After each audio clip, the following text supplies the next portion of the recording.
on to Richard. Richard did PP at Oxford, graduated in 2006, and we're already hoping he's going to tell us he's a triathlete, so we can hopefully have a full house up here. Richard. Thank you, James, and thanks again for the invite, obviously. I'm afraid to say, a triathlete, and have no aspirations to become one. But I will talk a little bit about consulting, about my experience at Bain. Gemma, I think, has given an excellent description of what strategy consulting is, and there's not much in particular I'd add to that. I would instead like to focus, I think, on the things you should think about as you think about which firms you apply for and how you decide between the two. Not between the two, sorry. Between the many firms Many choices to which you'll be applying. Also a little bit on my experience since I joined, and also the experience of my peer group, because I joined as one of about 25 others, and we've all gone in very different directions. We're all still within the firm, but we've all done lots of different things within it.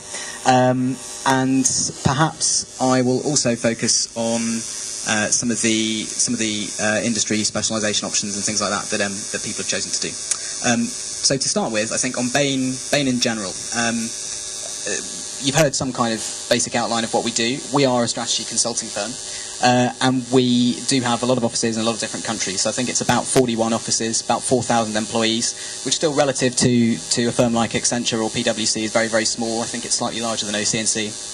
And people at a junior level to a kind of upper medium level within the firm are kind of focused in offices. So that much is true. And there's also a kind of vertical specialisation which applies at a much higher level, at the kind of partner level, where you may be a specialist in, say, oil and gas or financial services or retail or consumer goods.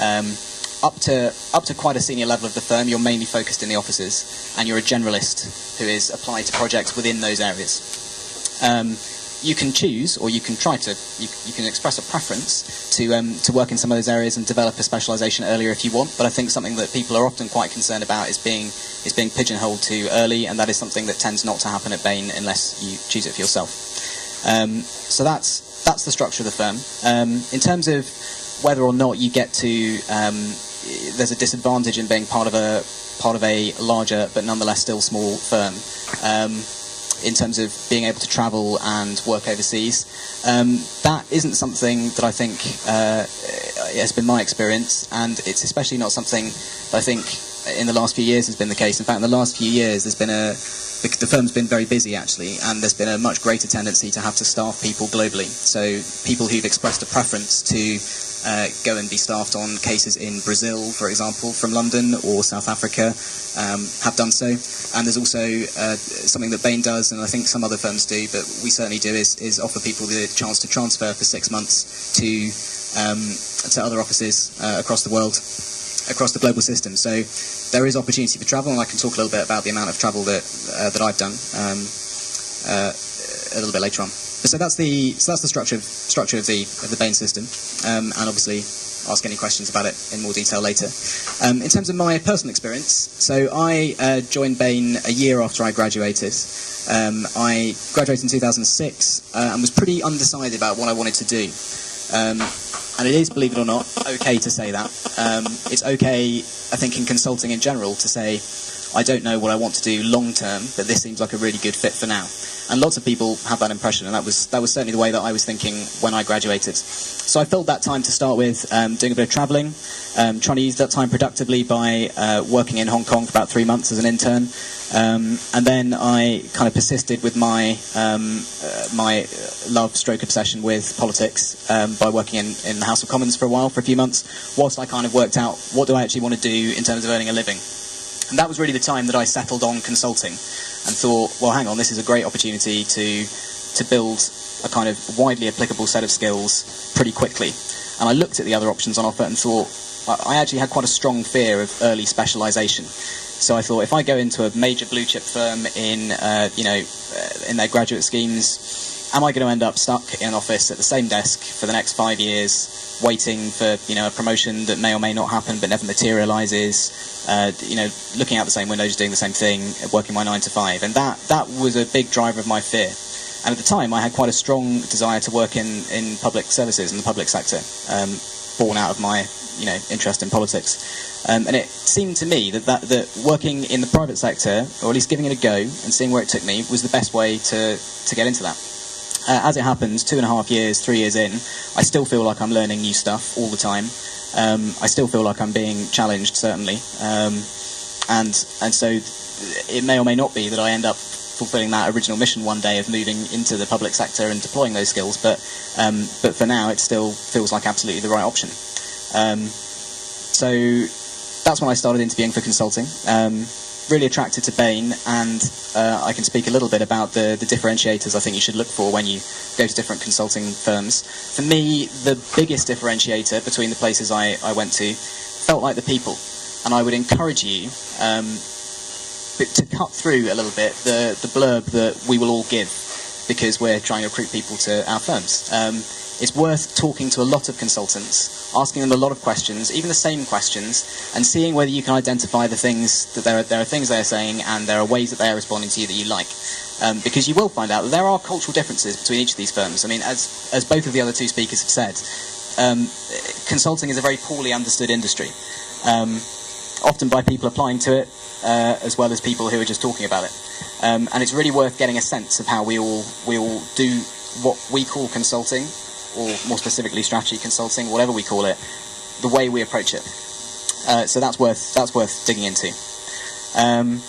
I think lastly, just the thing I touched on before, obviously throwing it open to the many questions I'm sure you all have, would be about the other people who, what I and my peer group have done since we joined. So personally, joined in 2007. I was staffed on an oil and gas project straight away. I pretty swiftly moved on. There's quite a fast rotation when you first join to get you as much exposure as you can to how projects are structured and the different kinds of things you can be doing. So I pretty swiftly moved on to a financial services project. Beyond that, I did a bit more financial services, looking at how to look at bank strategy, particularly in the wake of the credit crunch and the recession and all these things. A lot of banks were re-examining their strategies, things like how they fund their loan books. Do you what kind of mix of funding do you get? So there was a lot of financial services stuff that I did. I went back onto an oil and gas case. I was in South Africa for that, so I went to South Africa for I think about 3 months. Which again was a great flexibility option. It was my choice to go down to South Africa to do that case, and I took about 3 weeks holiday after it, where I drove from Johannesburg to Cape Town, and I had weekends away where I just kind of went and poked around a bit in Swaziland and Lesotho and just saw what was there to be seen. And then I came back, worked on a retail case, looking at a large retail company in the UK that wanted to really maximise its online potential and really build up its online offering. And that was actually quite a long case. That was about 8 months compared to the 3 month kind of average that Gemma talked about. And then most recently I've been kind of working in a bit more of a mix of some financial services and some stuff on working in the art industry, which has been quite a contrast. Other friends have dispersed widely over the world. So some people have done a lot of oil and gas, and they have spent a lot of time in Moscow. Some people have taken advantage of the transfer opportunities, and they've gone off to San Francisco or to Sydney or to Singapore. Other people have now temporarily left the firm to go and do an MBA. I think of the people around my peer group, there's some who've gone to Harvard, some to INSEAD, and some to Kellogg in the US. So there's been a bit of a mix there in terms of the education options that you can take up out of consulting. And I mean, I think that's quite a large diversity, really. So whether I will take up any of those is, I guess, up to me. But at the moment, I think that's a fairly good summary of where we stand. I'm happy to take questions on any aspect of it. Brilliant. Thank you very much.